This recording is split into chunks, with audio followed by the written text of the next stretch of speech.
barang-barang Ninso dah ada dekat Pulau Sebang Alur Gajah ni.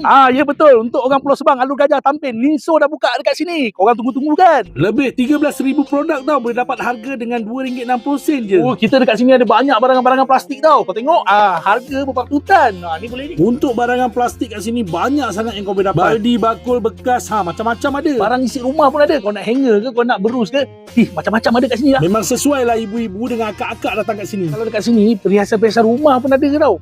Jom kita pergi. Memang betul lah tu kak. Perhiasan-perhiasan rumah memang banyak kat sini. Itu belum masuk lagi perhiasan diri punya barang. Boleh pilih. Untuk anak-anak, perkakas-perkakas sekolah pun ada tau. Barangan baby pun ada. Kalau rasa-rasa nak tanam bunga, kat sini pun ada jual pasu bunga. Pasu bunga dia punya harga berbaloi tau. Boleh dapat kat sini. Makcik-makcik agak-agak tu, belilah sekali barang-barang berkebun. peralatan makan dekat sini semua lawa-lawa. Cawan dia, pinggan, mangkuk dia, sudu-sudu garpu dia, semua lawa-lawa kat sini. Harga pun berbaloi. Pinggan ayam ni cantik kan? Segala makanan dan minuman macam-macam ada kat sini.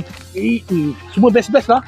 Ada beratus-ratus jenis produk makanan. Ini bahagian yang paling best sekali, iaitu value store. Apa tu value store? Salah satu jenama dari syarikat Singapura yang terkenal tau. Dekat sini boleh dapat harga yang rendah untuk produk tempatan dan juga produk yang berkualiti. Ada macam-macam barangan tau dekat value store ni.